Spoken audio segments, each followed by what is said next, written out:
Volvemos con Rompiendo el Cerco. Bueno, como dijimos al principio, tenemos un invitado, Raúl García Linera. Muchísimas gracias por estar hoy acá con nosotros en nuestro primer programa, a pesar de la lluvia. Muchísimas gracias.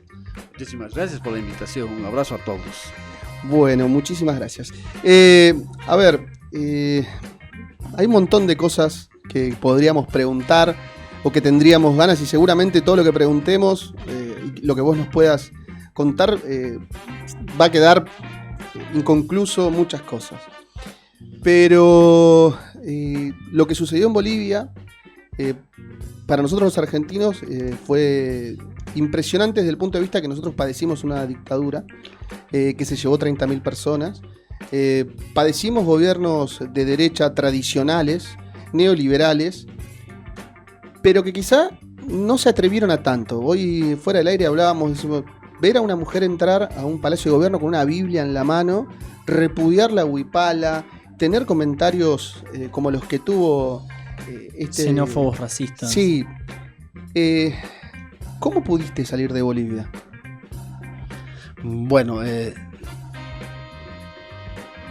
armado del golpe fue una cargada, fue armándose. No creo yo mucho en esas estructuras altamente planificadas. No es cierto. Se fue armando el golpe, había una condición previa. Los Estados Unidos no le gustaba al presidente Evo, iba a buscar la oportunidad pertinente y la mejor oportunidad para poder cargar con el presidente. Lo había intentado varias veces infructuosamente, pero ahora sí se abrió una buena oportunidad. ¿En qué medida una buena oportunidad? Sectores de la clase media repudiando al gobierno. Esos sectores de la clase media repudiando al gobierno generan un soporte social que permite que la acción militar sea eficiente. En toda América Latina, los gobiernos de facto generaron una lección entre todos los ciudadanos. Los militares no vuelven a los gobiernos militares, no pueden volver, no es correcto, no es ético, no es pertinente. Pero ¿cómo es posible que se haya dado ahora?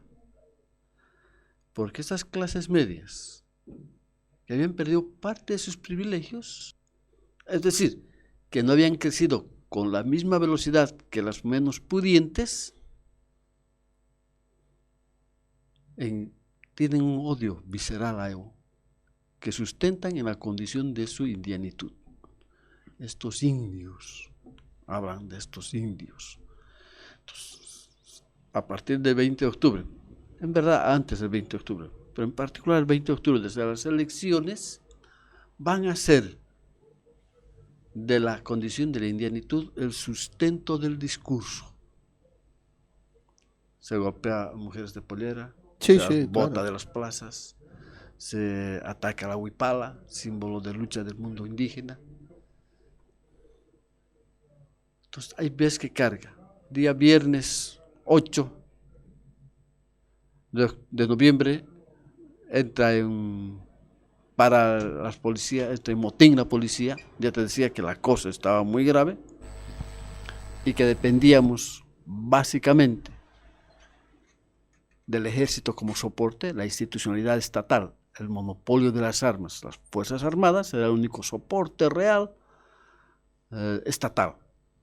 Entonces, cuando los militares retiran el soporte y dicen, usted debe renunciar, abandonar el gobierno, porque son otros a quienes obedezco y se debe obedecer, habían dos salidas: o la guerra civil,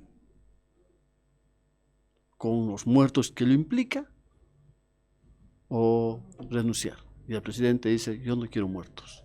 Entonces mi gobierno, no voy a permitir muertos, no he permitido muertos. Y no va a ser este el momento que me sostenga con muertos. Decide no combatir. Convoca a los movimientos sociales, a los dirigentes de los movimientos sociales. Se reúne con ellos y pregunta, ¿esa es la situación? Y yo propongo que no. Yo debía renunciar porque no quiero que haya muertos. Los movimientos sociales asienten esa decisión y viene la renuncia del presidente. Es ese mismo día, ante el conocimiento de que no íbamos a defender la Casa Grande del Pueblo con las vidas, porque se renunciaba, ese día abandoné La Paz, abandoné Bolivia, vía Perú. Dos cosas. Dale. Lo primero, recuerdo un video que nos mandaba un corresponsal que tenemos gracias a la universidad, de la gente bajando del alto gritando, ahora sí, guerra civil. O sea, no hay nada, no hay imagen que ilustre más lo que está planteando usted. Pero también hay un detalle. Usted plantea que parte del golpe se pudo avalar porque hay una base de la clase media que le puede dar legitimidad siquiera al golpe. Lo que le quiero preguntar es, mucha de esa base de votantes antiguamente había votado por el MAS. ¿Puede haber pasado eso? No. Cuando georreferenciamos el voto en Bolivia, en La Paz, digamos el lugar más evidente, las zonas cercanas, es una hollada La Paz. Sí. Las partes bajas de esa hollada, el voto era 70-80% por la derecha. No importa qué derecha, el 2005, 2009, 2014, 2016. Y las laderas eran por el MAS. El alto, digamos. Las laderas y el alto. Como es una hollada, la parte llamamos laderas a estos costados, estos rebalses del alto y el propio alto. No ha variado la cantidad de votos. Fíjate, 2005 obtuvimos 1,5 millones de votos. 2009 obtenemos 2,5 millones de votos. 2014 obtenemos 3 millones. 2016, 2,5 millones. 2019, 2,800,000. Estamos hablando de casi de nuestro mismo margen grupo. De votantes. Sí. No estamos.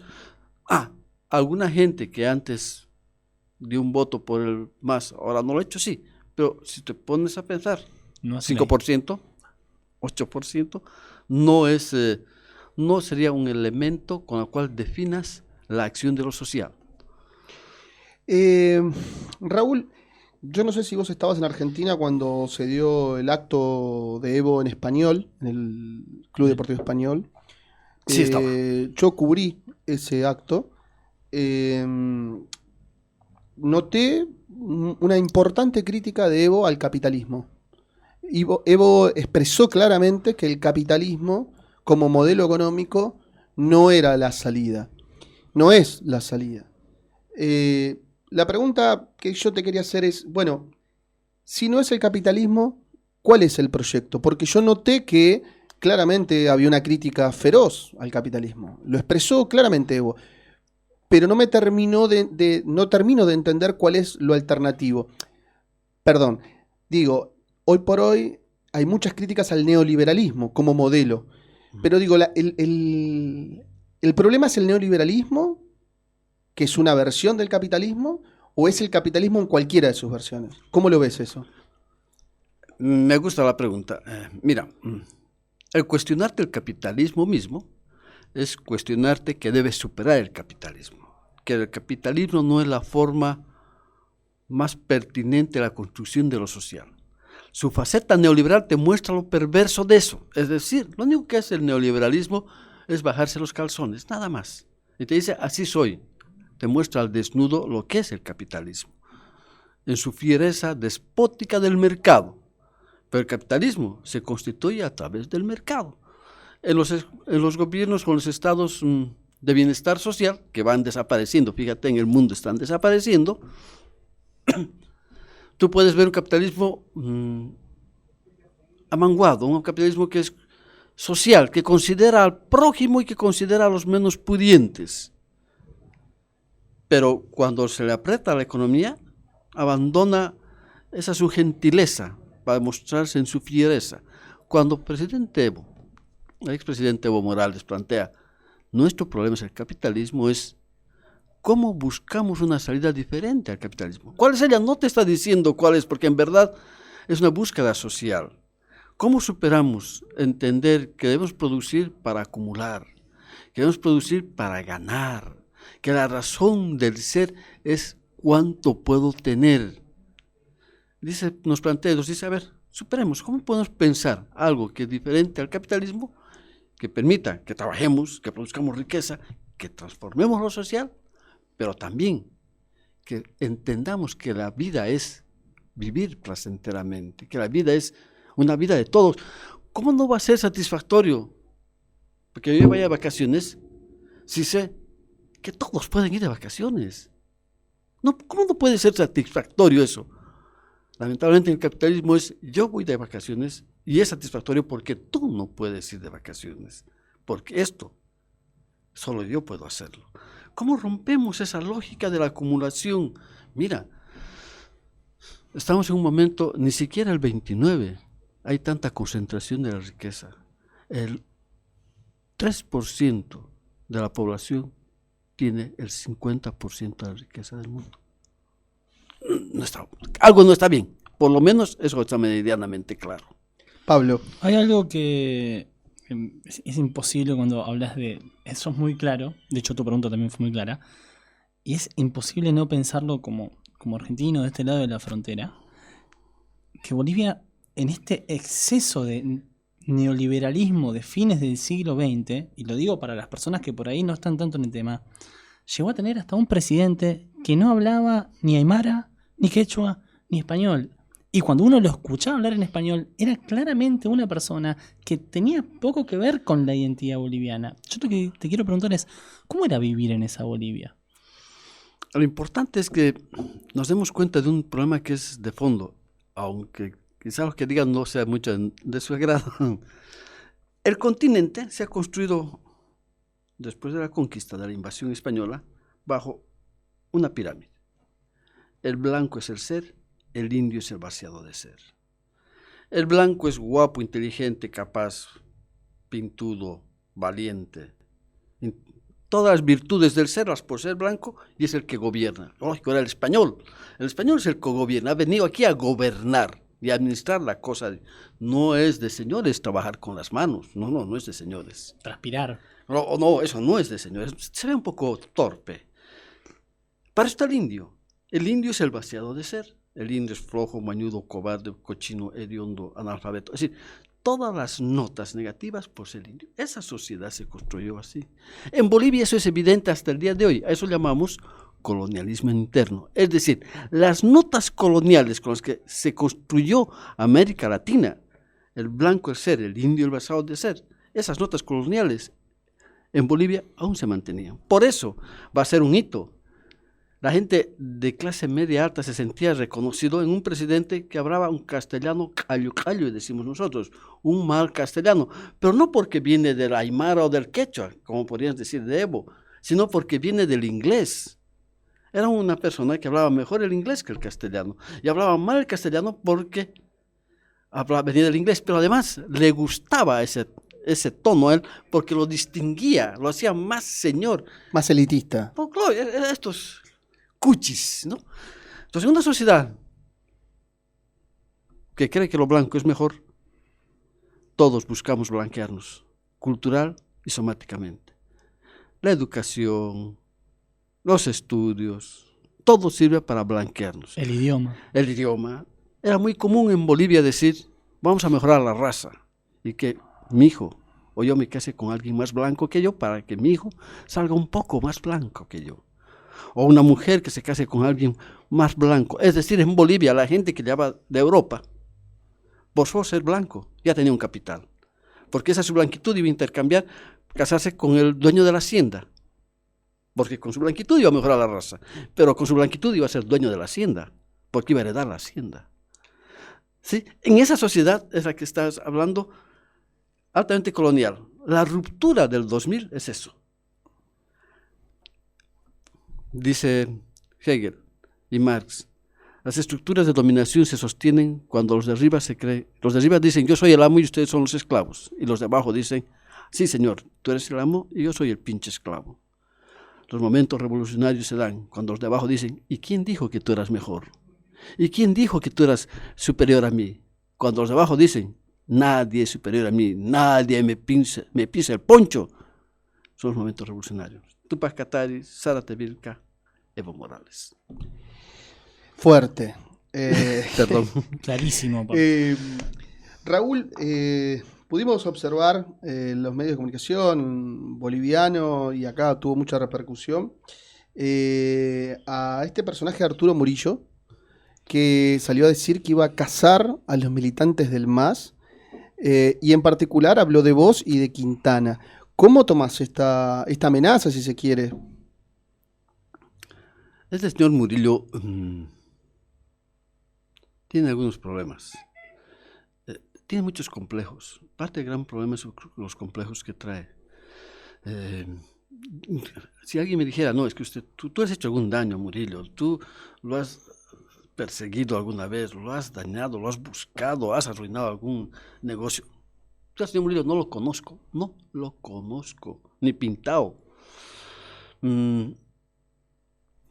Pero es una persona que vive en Cochabamba. Él es de Cochabamba, nosotros somos de Cochabamba. Y alguna vez a mi hermano, al hermano del medio, porque estoy yo, está Mauricio y está Álvaro, le dijo que él lo envidiaba mucho a mi hermano, nos envidiaba mucho, porque nosotros pasábamos en el Prado y él tenía que estar trabajando con su padre, mientras nosotros nos divertíamos. Creo que detrás de todo hay una especie de esos complejos. Una persona que tuvo quizás de trabajar de muy joven. Bueno, su padre creo que tenía un hotel muy grande y creo que le exigía que él concurriera a trabajar y no lo dejaba salir a guaraichar como a cualquier otro joven. Creo que generó algunos complejos al señor Murillo. Y no explico, no tendría otra razón.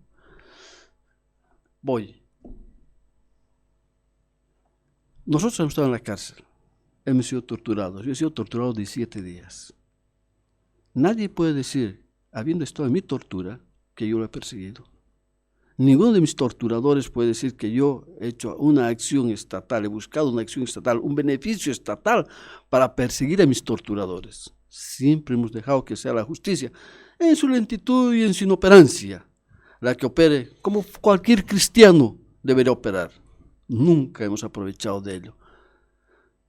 Si a ellos nunca hemos buscado hacerles daño, que en verdad se lo merecían, menos a cualquier otro ser humano. Pablo. Por otro lado, Murillo también habla de la persecución a venezolanos y a cubanos. Es poco inocente apuntar a esas nacionalidades. Se busca desde la derecha hacer cierto vínculo, por más que no sean los mismos modelos, pero se trata de poner en la misma... Sí, Cuba y Venezuela. Sí. Cuba, Venezuela, Bolivia. Parte de la construcción fascista, cómo identificar una acción fascista, es un principio anticomunista. Pones la etiqueta de comunista y todo lo que... El macartismo. Sí. Y ahí vamos. Perfecto. Entonces, ese es tu enemigo. Bueno, sí, queda muy bien. Venezuela, cubanos, y si hubiera habido ecuatorianos, si estuviera Rafael Correa, también hubiese buscado ecuatorianos. Sí me explico. Como es una acción desde el odio, no desde una proyección. ¿Qué quiero del país? Sino es, ¿qué debo destruir? ¿A quién debo destruir? Se constituyen, se tejen, construyen su identidad del quién no soy. No de quién soy, no qué deseo ser. ¿Quién no soy? Todos comunistas al paredón. Ya vivimos eso el 71, ya se vivió en América Latina la persecución, entre comillas, a todo lo que era comunista, es decir, todos aquellos que no somos nosotros, son los comunistas, porque esa es la definición de comunista, ¿no? Y la persecución. Entonces, los cubanos, médicos cubanos, mira, ahorita tenemos el coronavirus, tenemos grandes problemas en salud, tenemos 25 muertos por dengue. Todavía no está entrando el coronavirus. Dengue, 25 muertos en Bolivia por dengue, por lo menos. ¿Qué hacían los cubanos? Médicos cubanos de asistencia social. ¿Dónde iban los médicos cubanos? Donde los médicos bolivianos no querían ir, a los rincones más alejados, a hacer una especie de servicio social, a lograr medicina de primer nivel, de primera instancia, la primera cercana. El primer auxilio, digamos. El primer auxilio. Y los han votado a todos.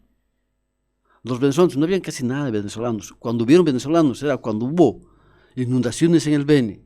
¿Quiénes vinieron a arreglar Trinidad ante las inundaciones que se dieron en el Beni? ¿Quiénes hicieron los farallones de contención y compañía? Los venezolanos. ¿Dónde hubo venezolanos? En Trinidad, para apoyar contra los problemas climáticos, inundaciones.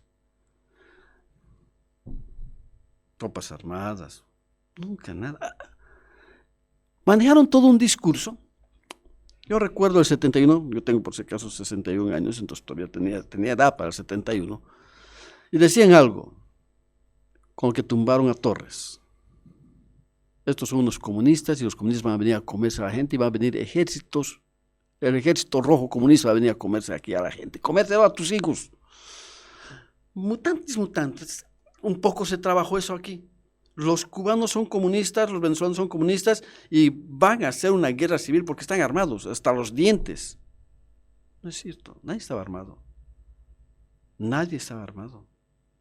Nadie quería teñir de sangre el país. Ellos la teñieron de sangre el país a gente desarmada. No he encontrado un fusil, ya no te digo una armería, ya no te digo 100, que es lo mínimo que podrías hablar para hablar de un grupo armado. Un fusil, un revólver, no he encontrado. Y tenemos 35 muertos. Pero ojo, no solo 35 muertos, 700 heridos a bala. Cuando tú me hablas de 700 heridos a bala, no es que se disparó un tiro, no es que de casualidad, un tiro al aire, se cayó la bala, oh, pobrecito. No, no. Estás hablando de una masacre, donde solo se murieron 35, pero 700 personas tuvieron por lo menos una bala en el cuerpo. Esa es una masacre. Fuerte también, ¿no? O sea, porque por ahí, esto es como la idea del programa, es que por ahí se conozcan estas cosas que a veces... Eso es romper el cerco. Eso es romper el cerco y de alguna manera son temas o cosas que los medios hegemónicos no dicen. Es una pregunta que por ahí a mí me toca de cerca porque es una persona que conozco.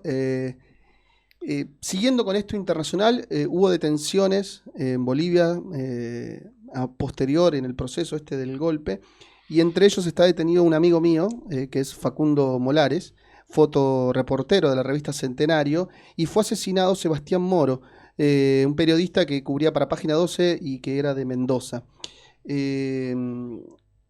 Sebastián Moro, bueno, para que la familia lo pueda traer, se incineró el cuerpo y Facundo sigue detenido y Facundo está en graves problemas de salud. ¿Qué opinión te merece el ataque a la prensa por parte de la dictadura boliviana actualmente?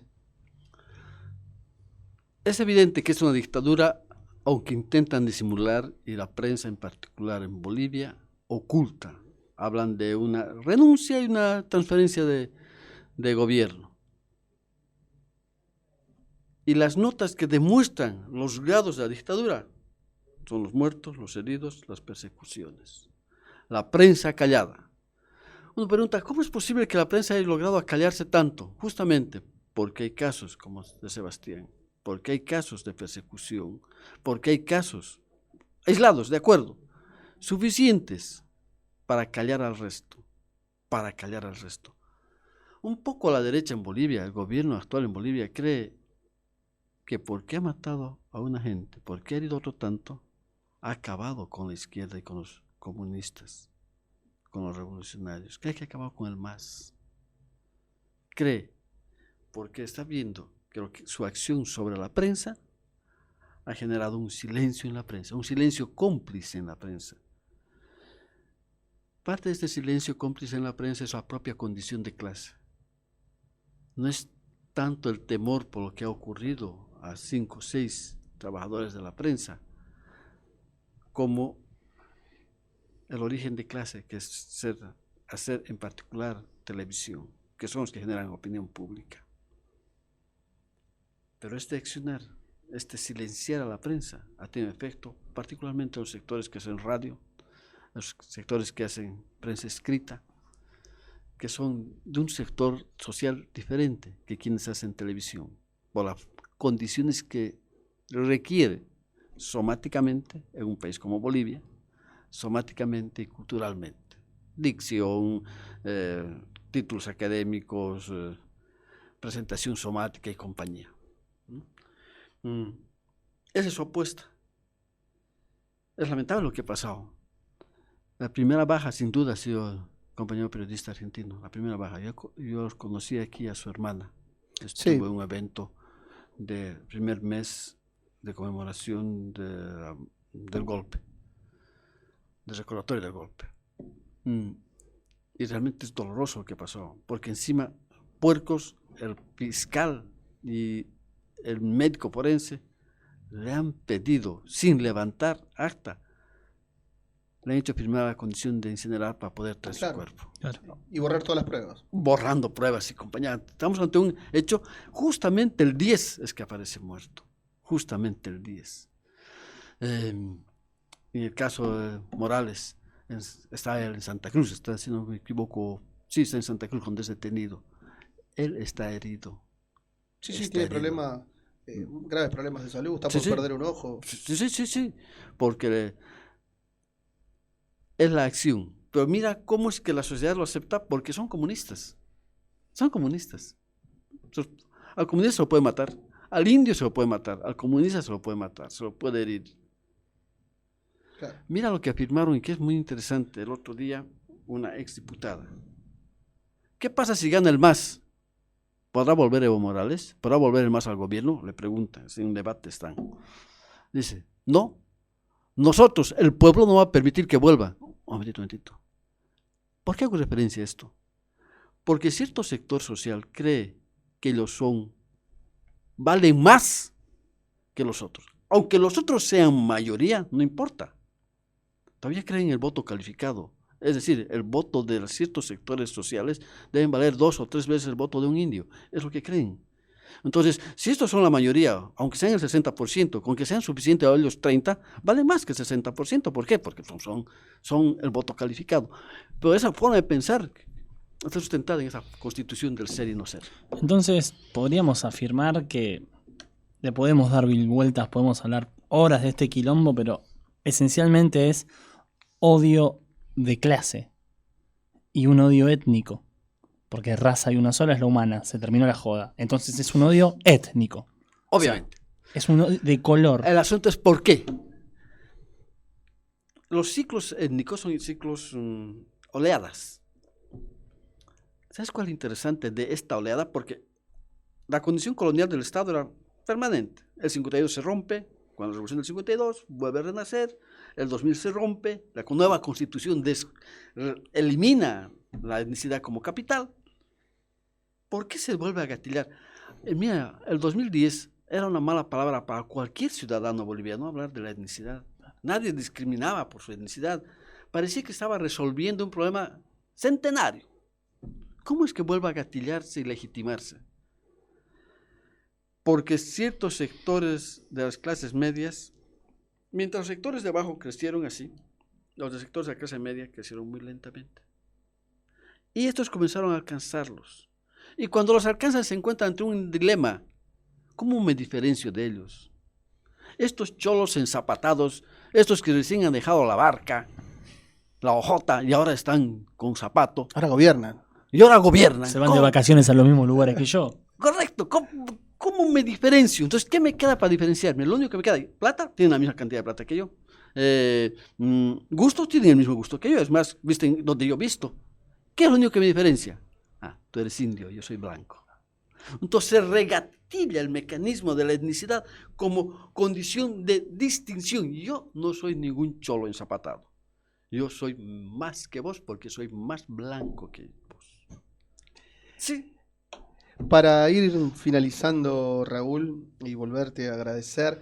Nos podríamos quedar horas. Sí, podríamos quedar horas. Es muy atrapante la conversación, la entrevista. Raúl, vos hablaste de los comunistas, hablaste de Hegel, hablaste de Marx. Marx plantea que la contradicción principal es de clase. Pero en el 2020 han surgido otros movimientos u otras expresiones de la sociedad que ponen quizás en duda que la contradicción principal sea capital-trabajo. Algunos dicen que es de género, algunos dicen que es de imperio-nación, algunos dicen que puede ser de los que son indios con los que no son indios. ¿Cómo ves esto? ¿Vos creés que lo de Marx sigue teniendo vigencia o se ha modificado o si se ha modificado en parte? ¿Cómo lo ves? Marx plantea y te dice, la construcción de la superación de lo social está fundamentado en la contradicción fundamental. Está ahí se fundamenta. No dice que es la única contradicción, es la fundamental. Esa contradicción es la que va a permitir la superación de lo social, la transformación de lo social, va a revolucionar. La historia es la historia de la lucha de clases, va a decir Marx. Se revoluciona, se transforma lo social. ¿Eso implica que hay otras contradicciones? Sí. Lo interesante es que esas contradicciones no son ajenas a la clase. En el caso de Bolivia, la contradicción fundamental ahorita es étnica. Pero esa etnicidad está atravesada por la clase. Y te explico. Es una etnicidad sustentada en el mundo indígena que produce su riqueza con sus propias manos. No estamos hablando de los indios ricos. No es porque, lógico, tú vas a encontrar en ciertas zonas de La Paz gente que tiene algunos decenas de millones de dólares. Pero ellos no son los líderes. Ellos no son los que conducen el problema ético. Ellos no son los que tejen. Es el alto de La Paz. Un mundo laborioso, trabajador, que vive de su propio trabajo, no de trabajo ajeno. Es esa persona que trabaja aquí produciendo la tierra, en el campo, en el altiplano, en los valles. Es aquel que vive de su propio trabajo, no de trabajo ajeno, no que vive de trabajo explotado. No genera plusvalía. La economía de subsistencia, el tipo que labura. Correcto, esa economía de subsistencia. Entonces tú tienes una etnicidad atravesada con la clase. Étnicamente es lo indígena atravesado por la clase. Porque si no tendrías un esquema étnico de base de élites burguesas. Es decir, estas élites que tienen algunos decenas de millones de dólares, la nueva burguesía indígena podría ser la que conduce, la que arrastra, la que jala el carro del mundo étnico. No, el mundo étnico está sustentado de los trabajadores, de esos hombres de a pie. Lo interesante es que también el mundo del género también es así. Tú vas a tener un problema de género muy fuerte en Europa, también en Estados Unidos, Ahora. pero también acá. Sí. Y mírate las diferencias de las notas, o en Chile, mírate las diferencias de las notas. Mientras en Europa y en Estados Unidos está sustentado desde unas ciertas clases medias altas, aquí los tienes un esquema de género, básicamente, desde lo popular. En términos de bolivianos diríamos, tienes un esquema de género desde lo comunitario. Aquí tienes esto popular. Es género, cierto, pero no es el mismo género. No discuten las mismas notas que están discutiéndose en Estados Unidos o en Francia. No son las mismas notas.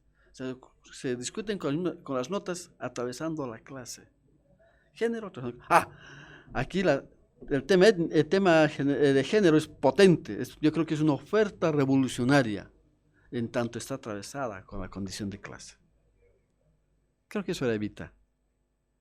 Uh-huh. Sí, podría ser. Podría ¿no? ser, tranquilamente. Podría ser. En su época habría que... Siempre los descamisados, para ella, los descamisados eran eso, ¿no? Habría que analizar el contexto histórico, porque si no queda todo muy... Sí. O sea, como que traspolar una cosa con la otra, pero sí, de alguna manera algo de eso también hay. Bueno, Raúl, la verdad que muchísimas gracias Un placer tenerte enorme. acá con nosotros, de poder charlar y comentar un poco la realidad de Bolivia, de lo que está pasando.